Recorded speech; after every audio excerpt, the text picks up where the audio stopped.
అంబర్పేట బతుకమ్మ కుంట పునర్నిర్మాణం పూర్తయి ప్రారంభానికి సిద్ధంగా ఉంది. కానీ దీనిపై వివాదం మాత్రం ఇంకా నడుస్తూనే ఉంది. హైడ్రా తన భూమిని లాగేసుకుందని, రంగనాథ్ ఒక రౌడీలా వ్యవహరిస్తున్నారని బీఆర్ఎస్ నేత ఎడ్ల సుధాకర్ ఆరోపించారు.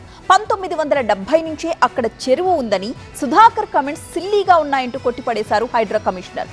ఇద్దరి మధ్య డైలాగ్ వార్ ఒకసారి చూద్దాం. మేమేం తప్పు చేస్తలేమని వేసినారు, మేము కోర్టును గౌరవిస్తామని కౌంటర్ చేసినారు రంగనాథ్ అని.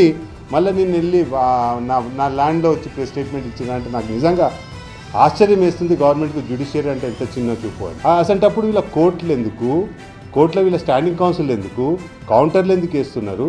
వేయాల్సిన అవసరం లేదు కదా. కత్తులు పట్టుకొని భూమి మీదకి వస్తే అయిపోద్ది కదా.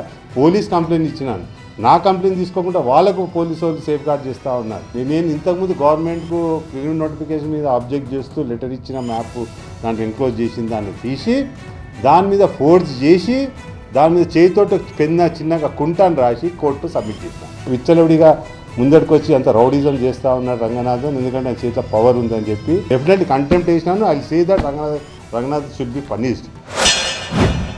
సర్వే ఆఫ్ ఇండియా 1970లో మ్యాప్ తయారు చేశారు. సర్వే చేసినప్పుడు 1970లో ఆ మ్యాప్లో చాలా స్పష్టంగా చెరువు కనపడుతుంటుంది. అక్కడ కుంట విలేజ్ మ్యాప్ అంటే ఆ పర్టికులర్ ఆ బతుకమ్మ కుంట అంబర్పేటకు సంబంధించిన విలేజ్ మ్యాప్లో చెరువు ఉంటుంది. రెవెన్యూ రికార్డ్స్లో క్లియర్గా చెరువు ఉంటుంది. ఇన్ని సోర్సెస్లో చెరువు అని ఉన్నప్పుడు ఆ చెరువు కాదని ఎలా అంటాం?